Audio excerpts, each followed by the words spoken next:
વિશાલભાઈ ચૌધરી, વિસ્તરણ અધિકારી પંચાયત ચાણસમા. સર, આ જે સર્વિસ નંબર છે તે સર્વિસ નંબર કયો છે અને આના ઉપર વિદ્યુત જે વીજ કનેક્શન લેવામાં આવ્યું હતું કયા જગ્યાએ લેવામાં આવ્યું છે અને અત્યારના કઈ જગ્યાએ છે?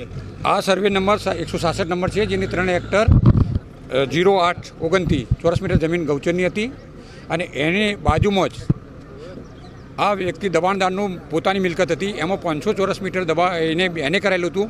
એના નામે અને ખોટું વીજ કનેક્શન લીધેલ છે. અત્યારે જે બિલ્ડિંગ ઊભું છે ત્યાં આગળ એને કરાયેલું છે? ના, એ ગૌચરની જમીન છે. 7108 ગુંઠા જમીન માપણી માટે અમે આ અગાઉ એક ભાઈએ અરજી કરેલી હતી, મનીષભાઈ કરીને.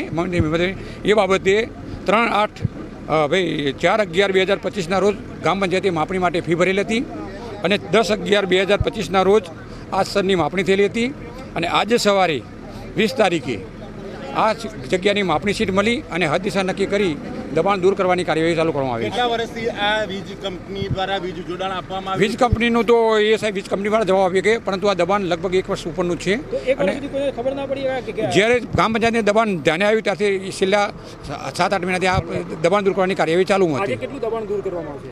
આજે પાકું મકાન અને ઢાળિયા સિવાયનું બાકીનું દબાણ રહ્યું એ અમે દૂર કરીશું, કારણ કે પાકું મકાન અને ઢાળિયું રહ્યું એમાં ગુજરાત પંચાયત અધિનિયમ 105 મુજબની અમારે કાર્યવાહી કરવાની બાકી છે.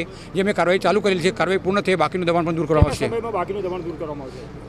બાકીનો ગુજરાત પંચાયત અધિનિયમની કલમને ધ્યાને લઈ અને અમે દૂર કરીશું. મતલબ આ જે આખું ફાર્મ છે તે એને કરાયા વગરનું છે? ગૌચરની જમીન છે, કોઈ એની નથી, પંચાયતની જમીન છે. આ મતલબ તમામ પ્રકારનું દબાણ હોય તો મકાન પણ તોડવામાં આવી શકે છે? આવી શકે છે, પણ એના માટે જે ગુજરાત પંચાયત અધિનિયમ 105ની કાર્યવાહી તો કરવી જ પડે.